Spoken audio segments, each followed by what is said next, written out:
Olá, tudo bem com vocês? Semana passada não tivemos o nosso Intergeracionalidade, a nossa live. Nossa convidada do México só podia na quarta. Na quarta estou fazendo um curso com a Candice e daí nos desencontramos, mas tá. Estou aguardando a agenda dela ficar direitinha, a minha também, para que a gente possa ter uma conversa com o Me Ajuda Bela. Mas hoje eu estou aqui para receber alguém lá do Sul. Como eu sou apaixonada! Hoje ainda assisti um pouquinho de um hotel maravilhoso lá em Gramado. Quer dizer, o Sul é lindo de cima a embaixo, né? E hoje eu vou falar com alguém de Passo Fundo. Nossa querida amada Juliana, já tivemos algumas conversas e hoje, que honra, que alegria receber pessoa tão querida. Eu vou chamar você, Juliana. Ai, não vi seu nome aqui. Ai, Juliana, convidada. Sentar mais está conosco. Oi, Maria Eugênia, querida. Oi, Rô! Que honra, que honra, que honra. Falei, nossa, vamos ter uma conversa boa com gente que a gente ama, que a gente sabe que você está no estado considerado com o maior número de longevos. Então, Isso mesmo. quanto precioso, quanto preciosa, valiosa a sua colaboração nesse universo tão rico, tão potente. Mas vamos lá, Romanciel, querida, beijos. Queridos, vamos conversar então com a nossa querida Juliana. Juliana, quantos anos você tem? Quem é você? Quem te inspirou? Como é que nasceu essa ideia? Qual é a sua? Rô, eu fico muito honrada com todo esse afeto, todo esse encanto. E de primeira, uma das pessoas que me inspira é você, ter certeza, né? Pela tua forma com que você coloca todo um movimento, inclusive intergeracional, né? Amei te conhecer e desde já agradeço o convite. A recíproca é verdadeira, do quanto me encanta te ouvir, ver toda a tua luta desse movimento. Aqui no Sul, hoje está um calorão, né? Não dá nem para te apresentar um chimarrão para comemorar junto, porque está muito quente no ar-condicionado, está sendo pouco. Então, é uma terra de muita gente longeva mesmo, e a gente não é por nada que temos aqui universidades, centros muito embasados, com esses valores. Eu acho que isso tudo, viver num ambiente rodeado de pessoas que se preocupam com as questões do envelhecimento sociodemográfico, em uma era que atingimos o tão temido e esperado 15% de pessoas com mais de 60 anos, né? É algo a se comemorar e também nos desafia. Então, eu, nos meus 33 anos, desde muito cedo, eu sempre gostei de estar sempre mais com pessoas de idade. E aí, talvez tanto nas minhas gerações familiares, sempre as gerações com quem eu convivia, era assim, os primos dos meus pais eram praticamente considerados meus primos. Então, na escola eu sempre era a mais novinha da turma, a última que entrou, né? Todo mundo entrava com 7, eu entrava com 6 por causa de alguma coisa da idade. Eu sempre era colocada nesse lugar da menor, da mais nova. No doutorado também, eu era sempre em tudo, graduação, mestrado, doutorado, sempre era mais novinha. Então, acho que isso foi somando, né, no meu arcabouço experiencial e também automaticamente teórico, porque eu acabei ficando com muita vontade desde que no último ano da graduação em psicologia, aqui num dos municípios do Rio Grande do Sul, Frederico Westphalen, não conseguimos atender as pessoas de idade na clínica escola.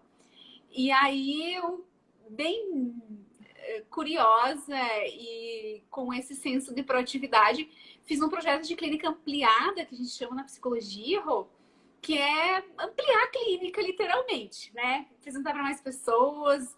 E eu fiquei com vontade de levar para as pessoas de mais idade, porque os números mostravam ali que era 5, 6% do público usuário. E quando a gente ia para ESF, para atendimentos multidisciplinares, todos os profissionais falavam do quanto as pessoas de idade precisavam de acompanhamento psicológico, mas não chegavam até nós. Então eu pensei, tem alguma coisa que não fecha aí, né? E aí tive contatos de colegas, professoras, a Helene Hassi, a Fernanda Grandene, que foi quem me supervisionou no começo, hoje doutora em psicologia, e que são referências na área de pesquisa também, e que deram esse suporte inicial. E aí a gente atendia famílias com idosos, inclusive com Alzheimer, com Parkinson, várias doenças a domicílio. E daí eu vim para essa cidade que eu moro agora, que é Passo Fundo, onde tem um mestrado em envelhecimento humano. Então aqui eu encontrei, né, a turma que adorava pesquisar isso. E aqui eu não saí mais. Então, é uma caminhada de inspirações e que me fizeram, inclusive, a me dedicar a ajudar mulheres autodeterminadas a favorecer um clima mais humanista nas suas famílias, nos seus locais de trabalho, né? Eu digo mais mulheres por quê, Rô? Primeiro tem essa questão da feminização do envelhecimento, né? Somos as que mais, em geral, conseguem conquistar a longevidade. E também autodeterminadas por quê? Não adianta a filha, a mãe, o vô, a avó mandar para uma terapia, para um acompanhamento psicológico. A gente tem que querer. Então, esse tem sido o meu trabalho, mulher. Olha só, enquanto você falava, eu fiquei imaginando que você mora numa região tradicionalista, onde os valores são muito preservados. Então, assim, quando você fala, não adianta alguém mandar, a pessoa tem que querer, porque vocês têm essa postura, né? Então, quando você fala autodeterminadas, você fala desse intergeracional, você fala de tudo isso, você acredita que com essa cultura fica mais difícil ou não, porque existe esse bem-querer entre todos, essa celebração, onde todo mundo não ficou mais velho à toa. Existiu todo um chimarrão, sei lá eu achei que você ia estar de chimarrão. Quando eu fiz meu cafezinho agora, depois da aula, eu falei, acho que eu vou levar um cafezinho para tomar com a minha convidada. Mas tem o ritual do chimarrão e tem aquele envolvimento familiar muito bonito, as danças, tudo isso me parece favorecer a longevidade, porque longevidade tem a ver com relacionamento, tem a ver com intimidade, com grupos de apoio, e a gente sente muito, eu não sei, de fora, quando olho para vocês, quando estou aí, eu sinto esse familiar, esse entrosamento muito bonito. Então, me conta no que isso te favorece ou no que isso pode, de repente, ser mais doído, mais complicado para se conseguir que todos venham, que todos se interajam, que todos tenham esse vínculo que favorece a longevidade e o bem-estar de todos. Sim, sim, tem muitas famílias que elas são favorecidas, elas buscam a mim para atividades para justamente potencializar o que elas já conseguiram. Por exemplo, aqui no Sul tem rotas de longevidade, o turismo reforça a longevidade, né? E as famílias também, quando principalmente de origem italiana, elas são muito movidas ao mito da união, né? Nós precisamos estar unidos, custe o que custar, podemos estar quebrados, mas temos que estar unidos. Então, às vezes, muitas famílias, muitos membros das famílias sofrem porque a era exige que o filho ou a filha vá para um outro estilo de vida. A Renata aí Tá, falando das amigas tá queridas, que lá, saudade da Rê. tá lá em Tampa com a família, mas falou que viria e está aqui conosco. Que Olha aí, ó, gratidão, gratidão. só para lembrar que quando você falou dos italianos, quando a gente faz aquelas rotas que a gente para comer pão, para conhecer o chá, para ver aqueles moinhos, para ver tudo, para ver aquelas senhorinhas sentadas na porta daquelas casas milenares, assim, centenárias, vendendo aquele biquinho de crochê. Nossa, eu tenho memórias muito felizes com É o de Rio. encantar. É incansável, é lindo.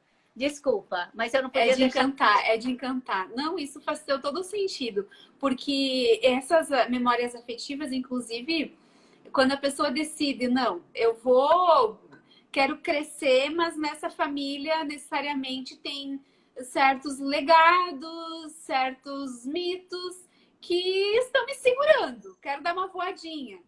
Então é um perigo, porque muitas famílias italianas tendem a segurar, as alemãs também, aqui que tem uma forte influência. E aí isso leva muitas famílias para terapia, justamente assim, para potencializar aquilo que foi conseguido, né, por estarem muito unidas, mas para favorecer uma individualidade, um senso de autonomia nessa pessoa que quer galgar novos passos. Então isso tem favorecido, né? Porque são famílias que prestam muito suporte familiar. Inclusive esse foi um tema do meu doutorado que eu gosto muito, porque está sempre tendo muito afeto, e aí essas famílias são desafiadas a exercitar também a autonomia, né? Elas precisam estar equilibradas. Também tem um outro desfavorecedor, justamente como você disse, a região gaúcha. Eu pesquisei mais aqui como é que é envelhecer em terreno gaúcho, né?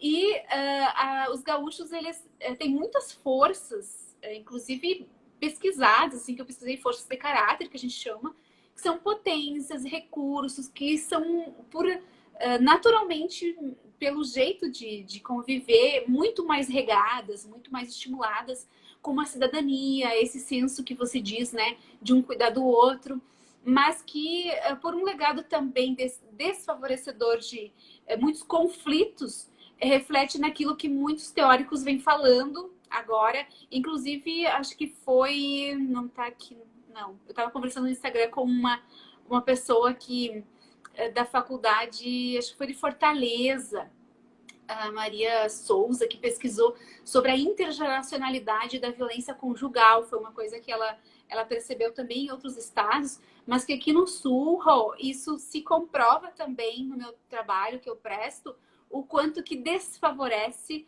justamente pelos conflitos, que seria o terceiro ponto de uma percepção de suporte familiar intergeracional favorável.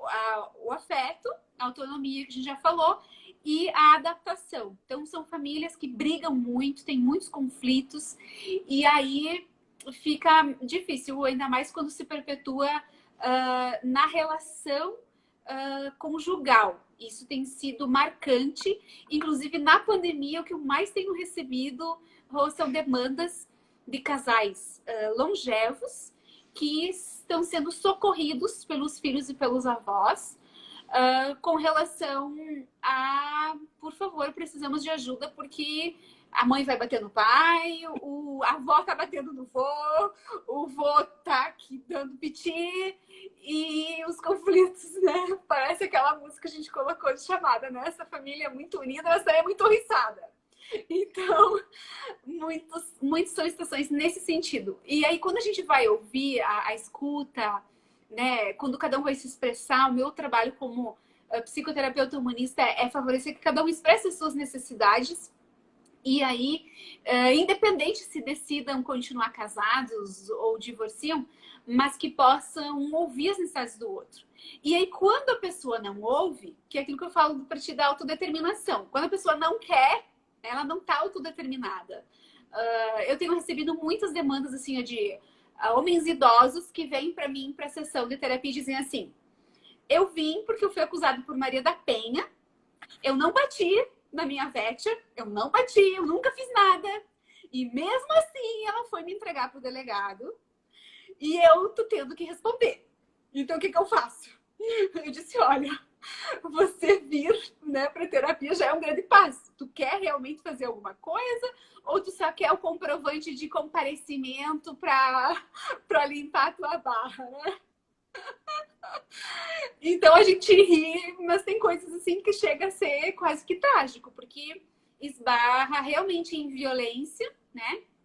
E que a pandemia reforçou essa necessidade dos filhos, dos netos estarem ali no portão da casa, não só levando o mercado para a avó, para o pai e a mãe de idade, mas também está por dentro, né, do quanto que agora que eles descobriram como viver o ninho vazio, como renamorarem, né, de que forma eles estão se redescobrindo, né? E às vezes eles simplesmente repetem padrões intergeracionais e não estão se sentindo motivados, capazes, né, de reinventar sua vida conjugal, inclusive, né? Mas eu falo do conjugal porque as pesquisas também corroboram isso que eu vejo na prática, tá, Rô? Porque tem acontecido, assim, o favorecimento, o desfavorecimento pelo aumento de mulheres solteiras criando seus filhos com a ajuda das mães. Então, isso também tem feito assim, a filha, o filho ser criado como rei, a rainha da casa, e daí a avó, o papel da avó se mistura com o de mãe, e aí os papéis ficam misturados. Então, o trabalho de você reverter e ajudar a família a pensar o quanto estamos sendo de verdade aqui em casa, o quanto não precisamos ensinar um papel, não precisamos estar num papel assim, né, enrijecido. Eu posso ser eu como pessoa, tanto com a minha filha quanto com a minha neta, a minha avó, a minha mãe. Então, tudo isso vem para terapia e dá um caldo, viu, Rô? Dá. Tem coisas que favorecem, como eu falei, como desfavorece. Nada melhor que um ouvir a necessidade do outro, né?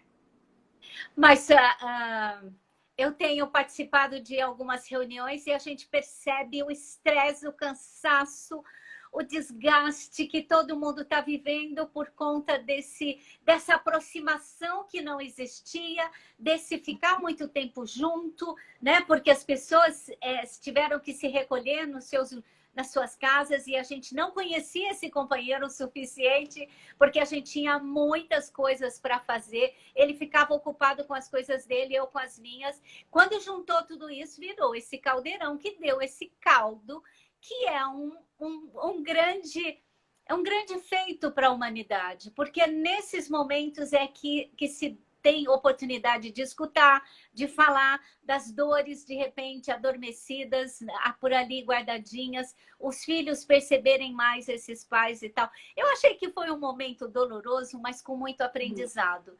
E que, de qualquer forma, a gente briga. Quando você falou em briga, eu fiquei pensando assim, não, é porque a gente se importa, porque quem não se importa vai embora, nem discute. Pega o boné e vai embora, esquece e fica aí, não, você não faz diferença na minha vida. Então, até nisso, quando existe esse desejo de conversa, mesmo que seja para se defender ou para alguma coisa, eu já acredito, e quando você fala, vem para terapia, já é muito precioso. Porque sim, porque é mais fácil você pegar um ônibus e sumir no planeta. É fácil hoje em dia, né? Você pode ir para qualquer lugar do mundo. Então, ainda assim, eu acho que esse caldeirão, esse povo todo misturado, brigando ou não brigando, ou criando situações, ou se ouvindo, ou tendo chance de falar, saímos mais fortalecidos, os filhos vão entendendo o processo, e aí, se não quer repetir o padrão, é uma provocação. Acho que o mundo está num momento de provocação. E que sorte ter você que vai lá, que é essa escuta amorosa e gentil, que fala assim, vamos lá com calma, e dá chance, e tem um espaço, um lugar para que as pessoas possam falar. Eu venho dizendo todos os dias, queremos muito ter chance de falar. O ser humano está cansado de ouvir. Ele está muito precisando de fala. Então, que seja uma terapeuta, que seja um amigo, que seja um vizinho, que seja um filho emburrecido, chateado e tal, mas que seja um lugar que dê chance para alguém falar, porque senão a pessoa se joga. Ontem eu tinha uma amiga, assim, de um nível tararã, que mora num lugar lá, e ela falou, minha amiga tentou se matar, porque quando você não tem chance, você quer se matar. Quantos suicídios entre jovens, entre velhos, tanta gente se jogando, se matando. Então, assim, fico muito encantada que você descobriu, que você tem esse desejo, esse amor pela sua profissão, que você se interessa, você lindamente essa psicologia humanista, esse jeito de falar de autodeterminadas, né? Você já dá uma potência para essa mulher e já enxerga nela esse potencial de conversa, de reestruturar, de organizar suas famílias para que esse intergeracional aconteça, que os filhos voem, que eles vão embora, mas que depois desejem voltar para casa. Porque quando você deixa um lar que foi tão acolhedor, de repente eu tenho sentido esse movimento no Brasil. Os filhos saíram, mas agora estão voltando para suas cidades para continuar essa família, para honrar essa família, para continuar os negócios, as propostas, ou mesmo pelo orgulho da família, do nome que tem e tudo, né? Isso mesmo, e com certeza sem se pegar padrões, né, Rô? Muito da psicologia tradicional fica em padrões, muito da psicologia, inclusive de atendimento a famílias, prega a ideia de que voltar para casa é regredir, né? E muitos filhos se viram tendo que voltar para casa na pandemia por questões econômicas, por questões sanitárias, por questões sérias, por questões de sobrevivência, né? E aí a gente fica naquela. Eu não vou voltar, Ju, porque isso é andar para trás, porque eu saio fora do padrão, né? Então, a psicologia humanista é muito disso. É cada um se reinventar e descobrir o que para ti faz sentido, né? O que para ti realmente, no contexto que você tá, vai ajudar, né? E não seguir um padrão, porque algum especialista disse que toda família tem que ser assim, assado. Não, mas e para minha família? Para como nós estamos, para as nossas condições, para darmos os passos conforme nossas pernas. O que faz mais sentido, né? E muitas famílias tiveram que ter esse olhar para a convivência intergeracional acirrado por conta dos filhos e netos morarem nas mesmas casas, voltarem para casa, estavam fazendo algum estudo fora e tiveram que, de alguma forma, se reorganizar. Então, reorganizou-se também o entendimento disso, e ainda bem que temos a psicologia humanista para ajudar essas pessoas a validarem suas escolhas e não precisarem repetir padrões e manuais de psicologia, né? Que eu detesto. Olha só, é a evolução, né? É o ser humano se entendendo como único, individual, se entendendo quando uma pessoa preciosa, que onde quer que ele esteja, ele pode colaborar, independe disso, daquilo, daquele outro. Eu, do jeito que faço, como faço, posso ser a pessoa que mostra-nos os rumos. E eu fico muito feliz, porque são realidades bem diversas, né? Vocês aí, com toda essa cultura, a gente aqui, o norte do Brasil, quer dizer, são realidades diferentes, emoções diferentes, culturas diferentes, que a gente precisa entender que, enquanto pessoas, somos únicos. Então, é o que você falou sempre. Isso é bom para mim? Faz sentido? Antes a gente ouvia muito nas palestras, quando alguém gritava para a gente, faz sentido? A gente levava um susto. Hoje a gente já assimilou isso de faz sentido, combina comigo, isso é bom para a minha vida, isso é bom para o meu entorno, né? Isso vai radiando, vai passando para outros lugares. Você diria, agora uma pergunta, você diria para uma família que está com um jovem desorientado, atrapalhado, meio sem rumo, nesse fico, não fico, é bom, não é, tal. Qual seria a coisa mais valiosa que um pai e uma mãe, em momentos diferentes, uma hora com o pai, outra hora com a mãe, não essa coisa de pressão, né? Qual seria a melhor forma de ajudar esse jovem para que ele saia para o mundo ou fique onde está e seja um cidadão com essa mais humano, mais feliz, com mais significado, com uma vida com mais sentido? Qual seria? Uou, isso tem acontecido muito, Rô. Que bom que você perguntou.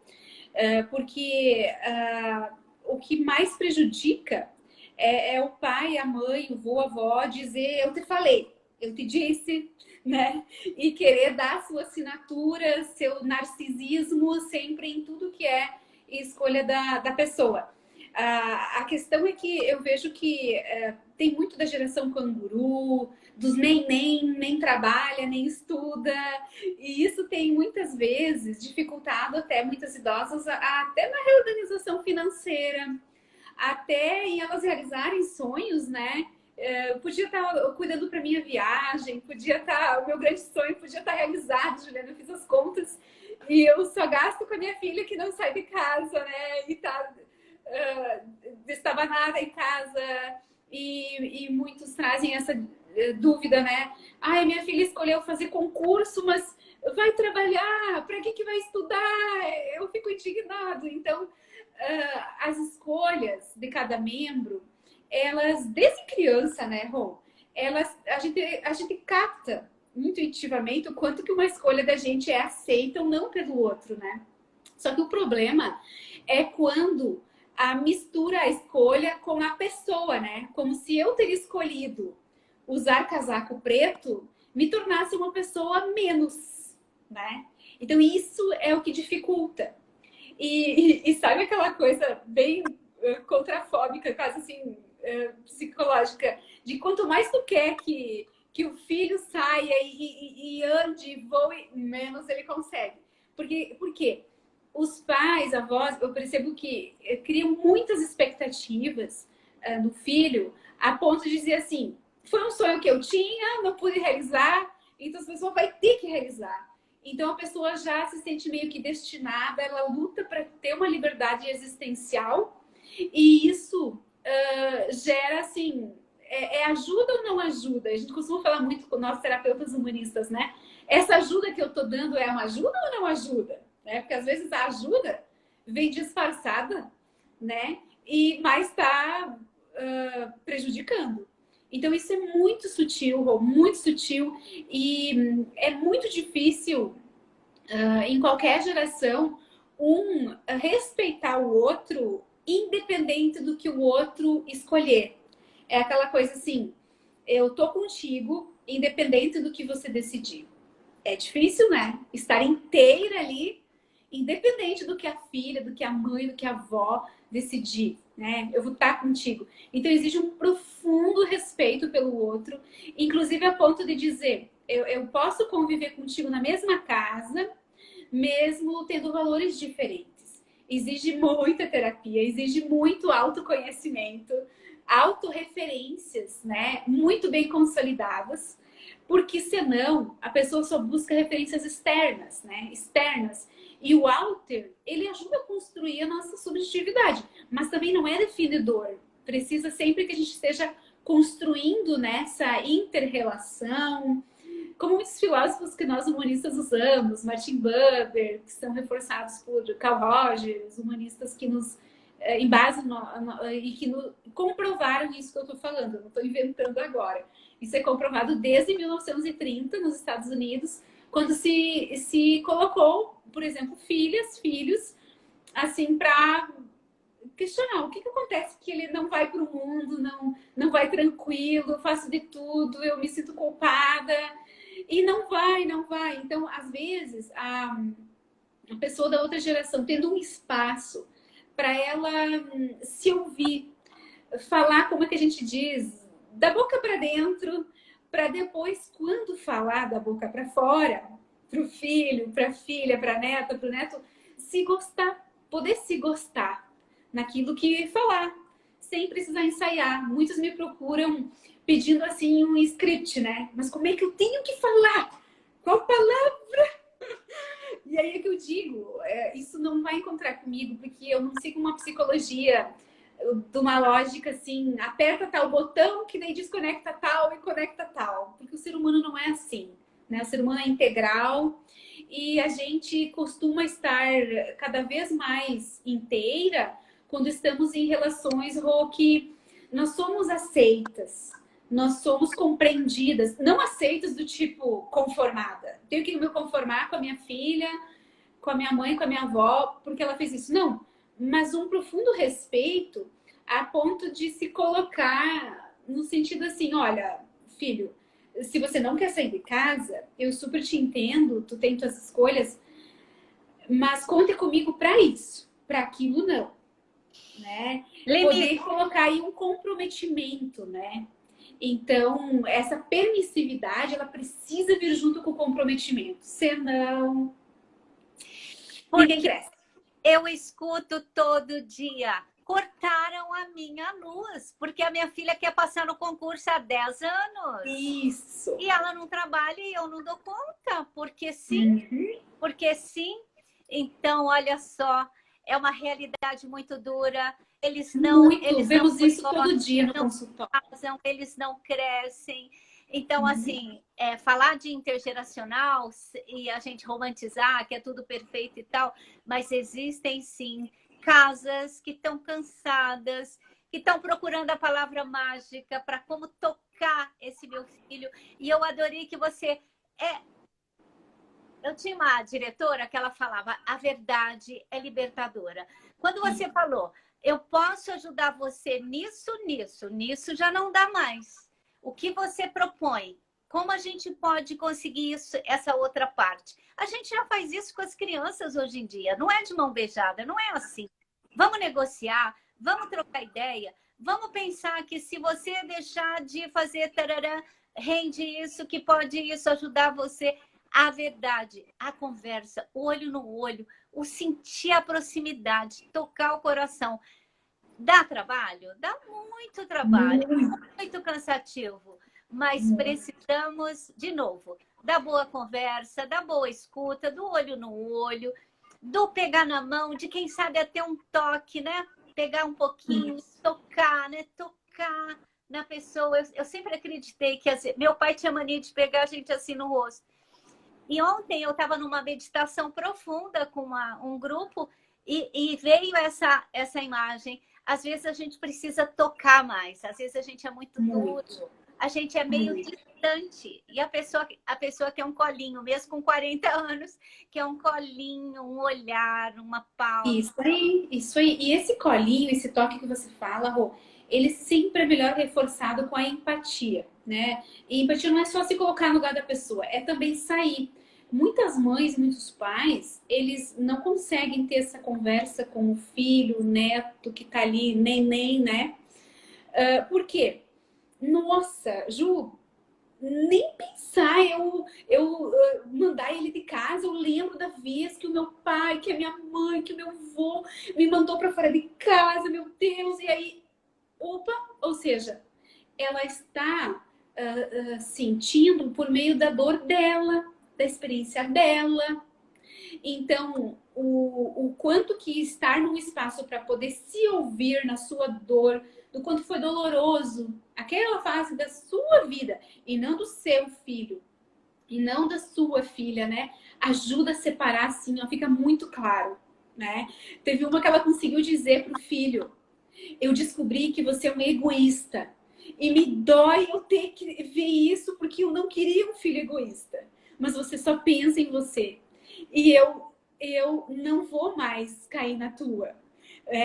Eu te entendo que você, afinal, eu assumo a minha corresponsabilidade de ter criado egoísta. Mas assim, meu filho, depois que eu cuidei de mim, eu consigo te dizer, nem que seja com lágrimas nos olhos, vai fazer teu caminho. Tu tem 2 meses para sair da minha casa. Eu tenho tal e tal coisa, tal coisa. Gente, ela veio assim, ó, com uma listinha, Rô, de coisas que ela tinha feito. E eu, como terapeuta, nem tinha pedido.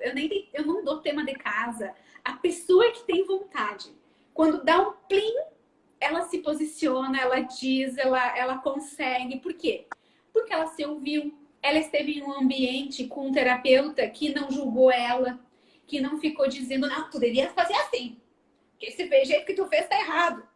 Né? Porque as estatísticas mostram que... né? E isso acontece muito, infelizmente. Eu fui terapeuta em 3 abordagens, né? Nas 3 abordagens da psicologia, e eu te digo, com profissionais muito bem requisitados, né? Mas é uma questão de abordagem. É como um dentista usar uma ferramenta que não está bem afiada, entendeu? Que não vale mais para nossa época e ainda mais pós-pandemia, né? Pós-pandemia, que as pessoas tiveram que se reinventar, não seguir mais essa historinha de para criar um filho assim e ele se independizar, tem 3 passos para a individuação. Não, não é mais. Né? Então, cada um está construindo o seu jeito, né? Olha só, a gente só tem 30 minutos, né? Já. Ficaríamos muito tempo conversando, porque esse assunto rende. São Hum. dezenas de pessoas com essas dores. E que Estique Passo Fundo tem você, sua clínica, seus amigos, sua rede, que conversa, que troca ideias sobre as mazelas do mundo e pode ajudar. Que mais e mais mães cheguem para você. Eu adorei quando ela falou que você tem 2 meses, porque limites, prazos, são coisas, acordos que são fundamentais na vida das pessoas. Nós precisamos de prazos, de acordos, de limites para a gente fazer as escolhas e a gente fica mais rápido. Porque se a gente, um dia quero que você vá. Não. Olha, 2 meses, depois pode ser que você dê mais um prazinho e tal. Mas vai organizando a vida dessa pessoa, porque o mundo pede isso para ele lá fora. Eu sempre falo. É encarar a realidade, né, Rô? A gente tem um primeiro passo, como uma escadinha, né? Tem o primeiro passo, que é entrar em contato com essa. Às vezes, uma sensação de impotência, né? E depois encarar a realidade, né? Não tem jeito. Ai, eu adorei. A gente pode conversar outras vezes em outros temas. Ai, muito bom. Foi uma honra ter você comigo. Eu espero que as pessoas que aqui estiveram conosco tenham tido um, né? Porque sempre que a gente está numa conversa, a gente tem uns insights, tem alguma coisa que a gente possa sair daqui com alguma boa ideia para ajudar quem você ama, ou para dar uma dica, ou para ter uma conversa boa com quem você ama. Obrigada, foi uma honra receber você. As ordens sempre, Rui. Quem tem entre vocês que ouviu, vai ouvir e se identificar, quiser aprofundar mais isso, pode visitar o site que a gente tem aqui, envelheceremfamilia.com.br, envelhecer com S, e descobrir de que forma aí que quer fazer o seu processo de autodescoberta e autoconhecimento, né? Aqui sempre tem espaços para as 3 gerações, 4, às vezes 5, inclusive com muitas podendo até se beneficiar de grupos de encontro, não só um espaço individual, mas espaços mais em conta, espaços que realmente possam se experimentar, né? Se eu não posso falar com o meu filho de outra geração lá em casa, eu vou me experimentar estar num grupo com outras gerações para ir me testando. Então, essas possibilidades existem e não se tem mais falta de opções para fazer esse processo terapêutico, né? Rô, é sempre uma honra estar falando contigo. Eu tenho a sensação que quando converso contigo, vem muitas possibilidades. Eu acho que eu faria assim projetos muitos mais envelheceres contigo, tamanha a tua energia e a forma com que tu cativa e nos inspira. Quando eu olho para ti, eu digo assim, nossa, é o tipo de mulher que eu quero ser quando chegar nessa idade, que está sempre com iniciativas, sempre com formas de estar ali com o outro potencializadoras. Minha enorme gratidão a ti. Obrigada, beijo para todo mundo. Que todos beijo. Que Deus abençoe o nosso planeta, que a paz seja restabelecida e que a gente possa ter um bom pensamento, uma boa intenção, que a gente possa emanar para esse planeta as coisas boas para que a gente possa retomar a paz. Aí nós mesmos, eu adoro envelhecer, porque é S de ser, Envelhecer é ser. Então, vamos ser generosos, vamos ser bem intencionados, vamos ser boa escuta, boa conversa, para que um planeta sinta que vale a pena ter nós aqui nesse lugarzinho. Beijos. Tchau. Amém. Beijo. Tchau. Tchau, tchau.